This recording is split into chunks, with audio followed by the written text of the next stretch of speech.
Good morning बच्चों।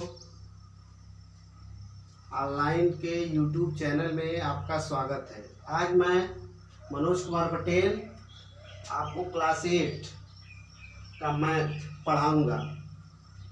तो सबसे पहले आपको हम बताना चाह रहा हूँ कि आपका जो पहला लेसन है, पहले लेसन का जो नाम है, उस लेसन का नाम है परिमेय संख्या।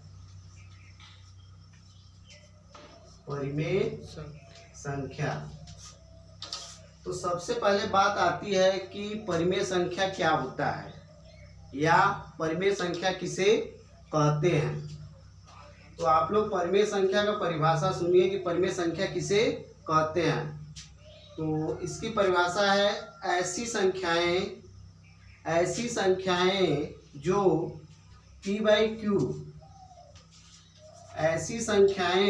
जो p/q के रूप में लिखी या व्यक्त की जाती हैं तथा p और q क्या है? पूर्णांक है। p और q क्या है? पूर्णांक है और q नॉट इक्वल 0। एक बार फिर से सुन लीजिए परिभाषा कि ऐसी संख्याएं जो p/q के रूप में लिखी या व्यक्त की जाती है उसे हम परिमेय संख्या कहते हैं। और जो कि आप लोगों का p और q क्या है? पूर्णांक है और q नॉट इक्वल 0। तो सबसे पहले बात आती है कि परिमेय संख्या का परिभाषा तो आपका क्लियर हो गया। उसके बाद कैसे कोई चीज़ पता करेंगे कि यह परिमेय संख्या है या नहीं। तो जैसे कि आप लोगों का 2/3 दिया है, तो बताइए कि यह परिमेय संख्या है या नहीं। तो आप लोगों को बताया गया था कि जो ऊपर वाला होता है ये अंश होता है और नीचे वाला जो होता है वो क्या होता है? हर होता है। तो जो अंश होता है वो आपका p होता है और जो हर है वो आपका क्या है? q है। तो p और q क्या है? पूर्णांक है। पूर्णांक आपको पता है कि ये जो 2 है, ये 3 है, ये क्या है? पूर्णांक ही है। इसलिए 2/3 क्या है? परिमेय संख्या है। अगर आप लोगों को पता है कि q के स्थान पे अगर वो 0 होगा तो परिमेय संख्या नहीं होगी। जैसे कि आप लोग को पता है कि 2/, अगर हम 0 ले लें, कोई पूछे कि 2/0 ये परिमेय संख्या है या नहीं है, तो आप बताएंगे कि 2/0 यह परिमेय संख्या नहीं है, क्योंकि यहाँ q के स्थान पे क्या आ गया? 0 आ गया, इसलिए यह परिमेय संख्या नहीं है। अगर यही 0/2 होगा, 0/2 होगा तो यह आपकी क्या होगी? परिमेय संख्या है, क्योंकि q के स्थान पे क्या है? 2 है, जो कि आपका क्या है? पूर्णांक है। और ये भी आप लोग जान लीजिए कि पूर्णांक जो होता है 2 प्रकार का होता है। पूर्णांक आपका 2 प्रकार का होता है। पहला होता है धन पूर्णांक और दूसरा होता है ऋण पूर्णांक। ठीक, धन पूर्णांक में जो जैसे प्लस का होता है, जैसे +1, +2, +3, ये आपका धन पूर्णांक हुआ। और जो ऋण पूर्णांक होता है वो आपका होगा -1, -2, -3। तो ये आपका ऋण पूर्णांक है। ठीक, अब उसके बाद जैसे कि अगर आपको पहला लेसन पढ़ना है, पहला लेसन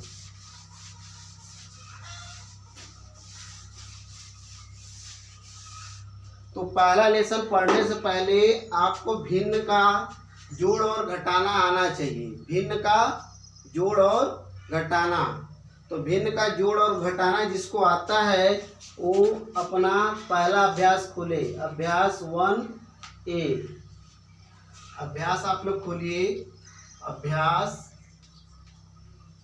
1A।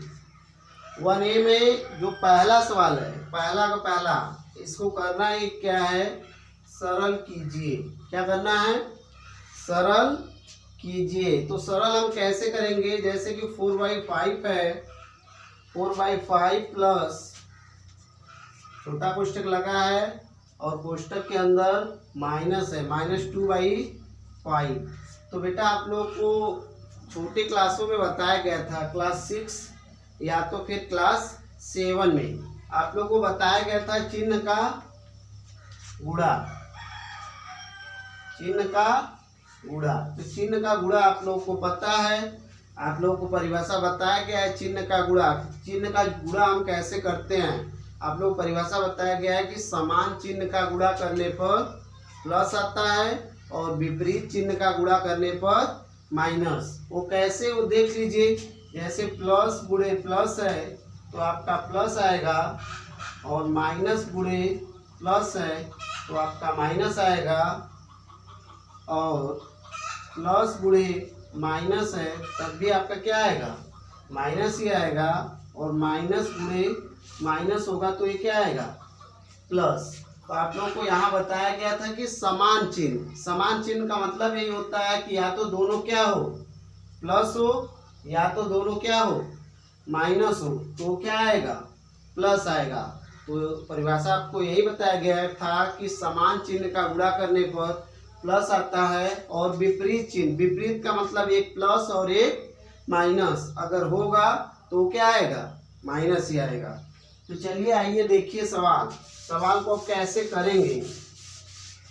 तो सवाल को सबसे पहले करने के लिए हम करेंगे क्या, इसमें देखिए कोष्ठक के बाहर प्लस का चिन्ह लगा हुआ है और कोष्ठक के अंदर क्या है, माइनस का चिन्ह लगा हुआ है। तो एक प्लस है और एक माइनस है। तो कोष्ठक के बाहर आप लोग जानते हैं कि यहाँ गुणे का चिन्ह छुपा रहता है जो कि आपको दिखता नहीं है, ठीक। तो प्लस और माइनस का जब भी गुणा होगा तो आप लोग को अभी बताया गया था कि प्लस और माइनस का गुणा होगा तो कौन सा चिन्ह लेके आएगा, प्लस माइनस का जब गुणा करेंगे तो आपका चिन्ह क्या लेके आएगा, माइनस का, और माइनस आएगा और कोष्ठक आपका क्या हो जाएगा, खुल जाएगा, और यहाँ पे है 2/5। अब आप लोगों को पता ही है कि अगर हर दोनों का समान है तो उसका लसागु क्या होगा, वही होगा, वही होगा। और अगर यहाँ पे प्लस होता है तो जुड़ जाता है, लेकिन यहाँ पे क्या है, माइनस है, इसलिए यहाँ पे क्या हो जाएगा, घट जाएगा। तो 4 - 2, तो ये आपका आ गया 2/5, ठीक। अब इसी टाइप में जैसे कि मान लीजिए फर्स्ट टाइप का था, अब सेकेंड टाइप का, जैसे कि आपको जैसे दूसरा का पहला सवाल बताया जा रहा है, दूसरा का पहला सवाल। तो दूसरा का पहला सवाल में कह रहा है, सवाल कह रहा है कि संख्या रेखा की सहायता से सरल कीजिए। तो इसको जैसे कि आप लोग सरल किए हैं तो वहां पे पहले क्या करेंगे, पहले उसको हम संख्या रेखा पे दर्शाएंगे और दर्शाने के बाद उसको क्या करेंगे, सरल करेंगे। तो सबसे पहले देखिए उसको संख्या रेखा पे कैसे हम दर्शाएंगे। जो कि सवाल आप लोगों का है 3/4 और प्लस माइनस दिया -3/2। तो आप लोग को अभी बताया गया था कि जैसे यहाँ 3/2 है, अब यहाँ पे देखिए दो चिन्ह आ गया, एक प्लस है और एक क्या है, माइनस है। तो प्लस और माइनस का जब भी गुणा करेंगे तो कौन सा चिन्ह लेके आएगा, माइनस ही आएगा, -3 क्या हो जाएगा, 2। अब यहाँ पे इसको हमको संख्या रेखा पे दर्शाना है। तो संख्या रेखा पे दर्शाने के लिए दोनों का हर समान चाहिए, लेकिन यहाँ पे दोनों का हर क्या है, समान नहीं है। तो समान बनाया जाएगा। तो समान बनाने के लिए इसको हम करेंगे क्या, समान बनाने के लिए इसका हम क्या करेंगे, एलसीएम लेंगे। एलसीएम जो कि क्या आएगा आपका 4 आएगा। अब 4 का 4 से हम भाग देंगे तो 1 आएगा, 1 का मल्टीप्लाई 3 में करेंगे तो क्या मिलेगा, 3 ही मिलेगा, ठीक। उसके बाद यहाँ माइनस है, माइनस दीजिए। फिर 2 का हम भाग देंगे 4 में तो क्या आएगा, 2 आएगा। फिर 2 का हम मल्टीप्लाई किस में करेंगे, 3 में, तो क्या आएगा, 6 आएगा, ठीक। अब इसको हम क्या करेंगे, दोनों को अलग अलग कर ले। तो ये हो जाएगा 3/4 और यहाँ -6/4, ठीक। अब देखिए दोनों का हर क्या हो गया, समान हो गया। अब इसको हम संख्या रेखा पे दर्शा सकते हैं। तो संख्या रेखा को हम कैसे दर्शाते हैं, आप लोग को पता है, बीच में क्या होता है, 0 होता है और यहाँ पे हमको इधर क्या होता है, दाहिने साइड प्लस होता है, तो +1/4 +2/4 +3/4। उसी तरह माइनस की तरफ भी दर्शा लीजिए, -1/4 -2/4 -3/4। ठीक, तो इसको हम कैसे संख्या रेखा पे दर्शाएंगे? सबसे पहले देखिए हमको दर्शाना क्या है, 3/4। तो 3/4 के लिए हम ऊपर वाले अंश को देखते हैं। अंश का देखिए 3 लिखा है, तो आपको 0 से 3 खाना चलना होगा। क्या खाना? 3 खाना। तो यहाँ से हम 3 खाना चलेंगे, तो 3 खाना किधर चलेंगे? प्लस की तरफ, तो प्लस आपका यही है। तो ये आपका आया क्या? 3/4। ठीक, मतलब 1 2 3 खाना चले। तो 3 खाना चलने के बाद यहाँ पे लिखेंगे कि 3/4 बराबर 3 खाना विस्थापन। ठीक, अब जैसे चलते हैं बेटा, उसको हम तीर से वैसे क्या करते हैं, दर्शा देते हैं। ठीक, अब उसके बाद दूसरा आपको जो दर्शाना है वो आपका है 6/4। और लेकिन ये 6/4 जो आपका क्या है, ये माइनस है। तो ये माइनस जो कि हमको चलना है 6 खाना। तो 6 खाना बेटा ये नहीं कि हम 0 से ही चलेंगे। अब ये जो लकीर जहाँ पहुंची है वहां से हमको 6 खाना चलना होगा, किधर? माइनस की तरफ। माइनस की तरफ, तो माइनस की तरफ हम चलेंगे तो हमको 6 खाना चलना होगा। तो 1 2 3 4 5 6। तो यहाँ से हम 6 खाना चलेंगे, तो 6 खाना आपका कहाँ आएगा? यहाँ पे आएगा। तो ये आपका हो जाएगा -6/4 इक्वल हो जाएगा 6 खाना विस्थापन। लेकिन किस दिशा में होगा? ये विपरीत दिशा में होगा, विपरीत दिशा में। क्यों? क्योंकि ये क्या है, माइनस है, इसलिए ये आपका क्या होगा, विपरीत दिशा में। और जो इसके बाद जो आपका बचेगा, आपका जो यहाँ पे आकर के समाप्त हुआ है -3/4 बराबर ये भी लिखेंगे 3 खाना विस्थापन विपरीत दिशा में। ठीक, अब उसके बाद ये जो सवाल है इसको हम क्या करेंगे, हल कर देंगे।